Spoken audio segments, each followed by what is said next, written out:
수학 118, 119쪽입니다. 직육면체의 부피를 비교해 볼까요? 1번 과자 상자의 부피를 비교해 봅시다. 자, 부피 비교하는 건데 3개의 상자가 준비되어 있습니다. 가나다 3개 상자 중에서 어떤 게 가장 부피가 큰지 비교해 보는 거예요. 만화를 한번 볼까요? 어느 상자에 과자가 가장 많이 들어갈까요? 글쎄, 상자의 부피를 구해 보아야 할 것 같은데 부피가 뭐예요? 라고 얘기했더니 어떤 물건이 공간에서 차지하는 부피를 얘기한대요. 부피는 공간에서 차지하는 크기를 얘기합니다. 그러니까 높이가 있기 때문에 공간에서 이렇게 만져질 수 있는 크기가 있는 거죠. 그러면 우리가 5학년 때까지 배웠던 넓이는 어떤 의미일까요? 넓이는 공간이 아니라 그렇죠. 평면에서의 크기를 얘기합니다. 평면에서 차지하는 크기를 넓이라고 하고요. 공간에서 차지하는 크기를 부피라고 합니다. 그래서 두 개가 차이가 있죠. 그러니까 종이 같은 경우는 밑넓이만 있잖아요. 높이가 굉장히 얇죠. 그런 경우는 평면에서의 넓이를 구한다고 생각하면 되고요. 이렇게 상자처럼 높이가 있어서 공간에서 크기를 비교할 때는 부피를 구한다고 합니다.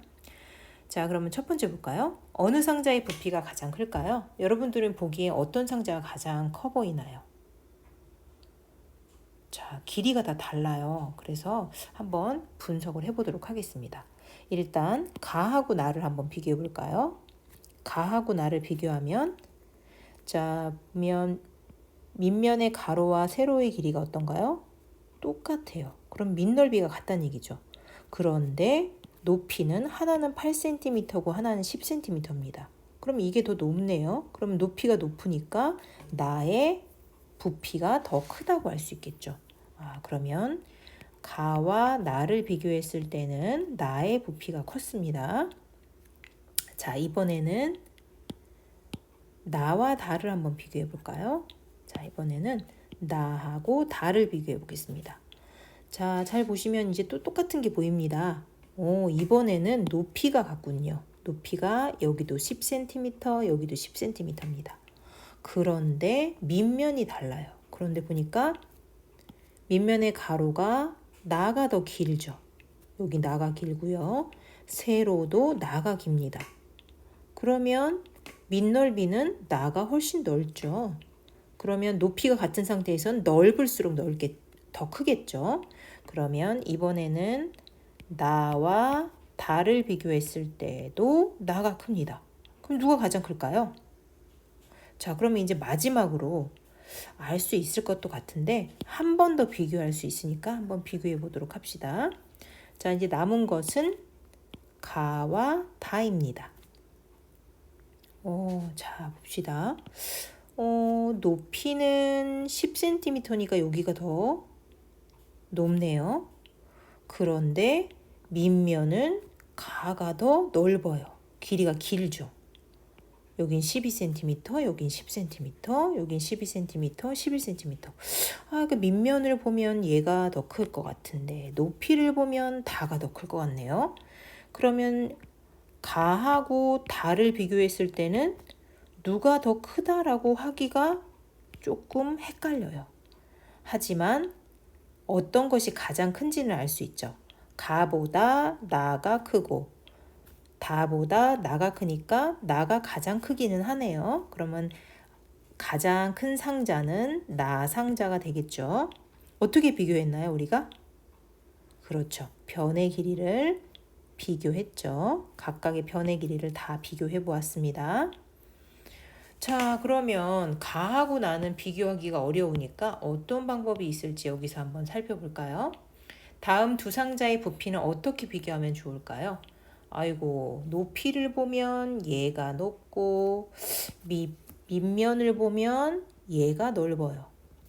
그러면 얘가 크다고 할 수도 있고 얘가 크다고 할 수도 있고 헷갈리죠. 그럼 어떻게 하면 좋을까요? 상자를 직접 보고는 길이만 비교해서는 어려우니까 여기다 뭘 하면 좋을까요? 그래요. 물건을 채우는 거예요. 물건을 채워서 어디가 더 많이 들어가는지 비교해 보면 되겠죠. 그런데 어떤 물건을 넣어야 될까요? 여러분 만약에 여기는 물건을 넣는데 큰 물건을 넣고요. 여기는 쬐끄만 물건을 넣어요. 그리고 개수를 비교하면은 안 되겠죠. 그럼 당연히 여긴 개수가 적어지고 여기 많아질 테니까 어떻게 해야 될까요? 그렇죠.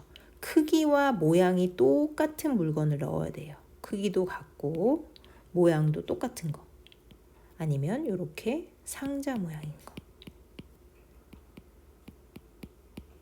아니면 물을 넣어서 물의 양을 비교할 수도 있거든요. 어찌됐든 뭐가 같아야 될까요?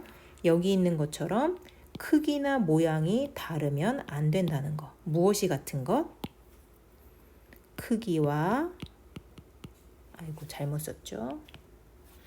크기와 모양이 같은 물건을 채우는 거예요. 작은 구슬 같은 거 넣어도 되겠죠? 하지만 모양이 같지만 크기도 같아야 돼요. 채워서 비교하면 되겠습니다. 자, 그럼 비교하러 가볼까요? 119쪽으로 가보겠습니다. 가나다 3개의 상자가 있는데 부피를 비교해 본대요. 자, 친구들이 얘기하는 거 들어볼까요? 이 상자에는 벽돌이 24개 들어가. 나에는 27개가 들어가. 다에는 30개가 들어가. 숫자 보면 누가 제일 큰가요? 그렇죠. 다 상자가 제일 클 것 같아요. 왜냐하면 30개가 들어간다고 했으니까요. 맞나요? 아니죠. 왜냐하면 여기 잘 보면 얘는 빨간 벽돌 크기와 모양이 같은 빨간 벽돌인데 얘는 아주 정사각형 모양의 넓적한 벽돌이에요. 그러면 얘네 둘은 비교할 수 있겠지만 얘는 하나의 크기가 다르죠. 그래서 요거 두 개는 비교할 수 없습니다. 얘하고 얘도 비교할 수 없어요. 이해가 되시죠? 자, 세 상자 중 부피를 비교할 수 있는 상자는 어느 상자와 어느 상자인가요? 누구와 누구죠? 그렇죠. 가와 나 상자를 비교할 수 있습니다. 이유는 뭔가요? 보시면 가와 나 상자는 크기와 모양이 같은 벽돌이지만 다는 어떤가요? 모양이 다르죠? 그러면 간단하게 여기다 적어주시면 됩니다. 가와 나의 벽돌은 같지만 다는 타일이죠. 다에 여기 지금 타일이 들어왔어요. 여기는 벽돌이지만 다의 타일은 크기가 어떨까요? 자, 여기도 크기라는 말을 좀 넣어줄까요? 크기가 같지만 크기가 다르기 때문이다. 이렇게 이유를 얘기할 수 있겠죠. 자, 그러면 크기와 모양이 다르면 비교할 수 없구나 라는 것을 이제 알게 됐어요. 그러면 결국은 우리가 아까 말했던 것처럼 어떤 걸 준비해야 될까요?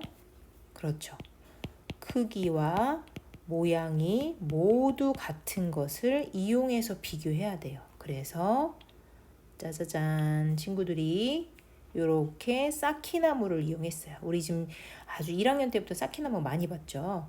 자, 보면은 요거 하나의 크기가 모두 같습니다. 그렇죠? 이 모두 같은 쌓기나무를 이렇게 모양을 그 상자 모양으로 쌓는 거죠. 그래서 이 쌓기나무의 개수를 세어보는 거예요. 그러면 자, 쌓기나무를 사용해서 직육면체 부피를 비교하는 방법을 말해보세요. 자, 여러분 여기가 지금 몇 센티미터인가요? 하나, 둘, 셋, 넷, 다섯, 여섯, 일곱, 여덟, 아홉, 열, 열하나, 열둘. 여기 가로가 10이고요. 그 다음에 세로는요. 하나, 둘, 셋, 넷, 다섯, 여섯, 일곱, 여덟, 아홉 개예요. 9cm죠. 그 다음에 세로도 하나, 둘, 셋, 넷, 다섯, 여섯, 일곱, 여덟, 아홉, 열, 열하나, 열둘. 여기 12cm네요. 세로도 12cm예요. 그러면 한 층에 몇 개가 들어갈까요? 12개씩 12줄 들어가겠죠. 12개씩 12줄 들어가니까 12 곱하기 12 하면 144개가 나오죠. 그러니까 한 층에 144개씩 들어가요.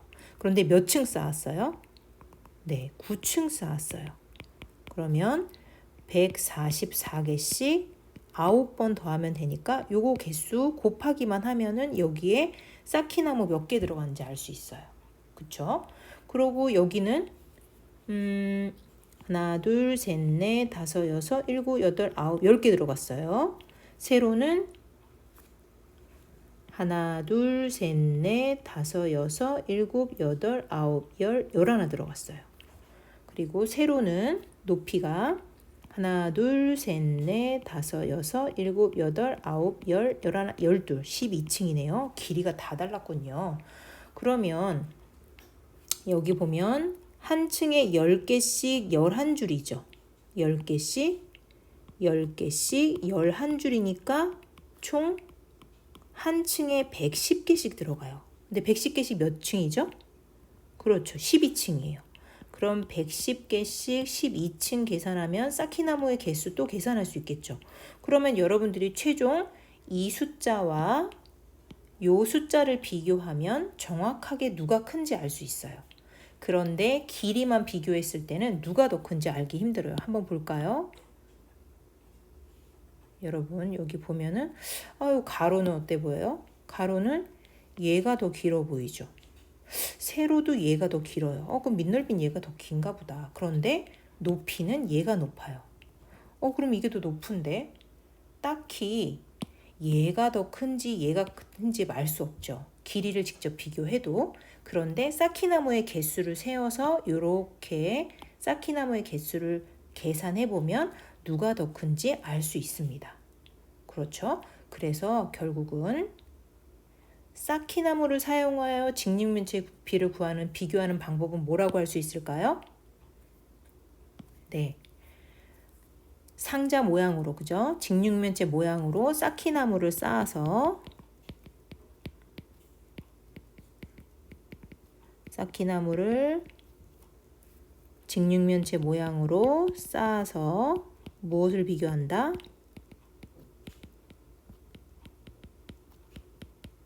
개수를 비교하면 되겠죠.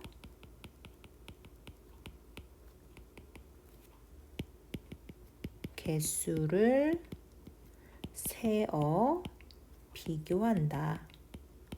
이해가 되죠? 자, 그러면 이렇게 쌓기나무를 이용했을 때 좋은 점은 뭐고 불편한 점은 뭘까요? 자, 좋은 점은 뭘까요? 맞아요. 이렇게 직접 길이를 비교해서 구하기 어려운 것들을 쉽게 구할 수 있습니다. 그러면 여기다 장점이라고 한번 써볼까요? 장점은 뭘까요? 쌓기나무를 사용했을 때 좋은 점, 편리한 점, 장점은 변의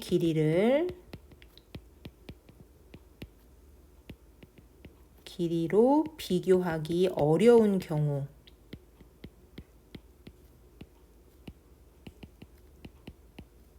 경우에도 쉽게 비교할 수 있습니다.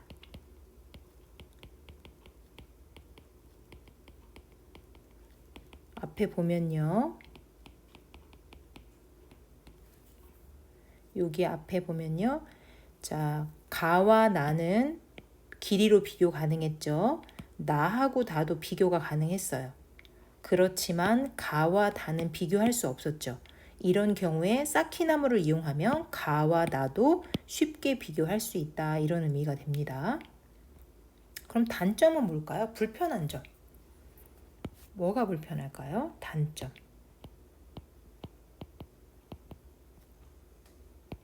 만약에 여기 한번 보세요.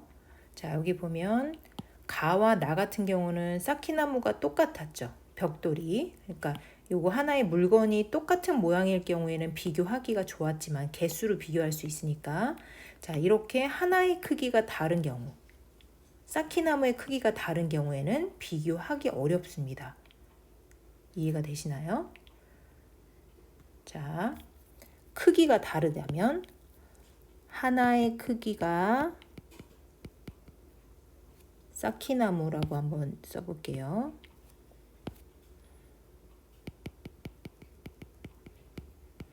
쌓기나무 하나의 크기가 다르면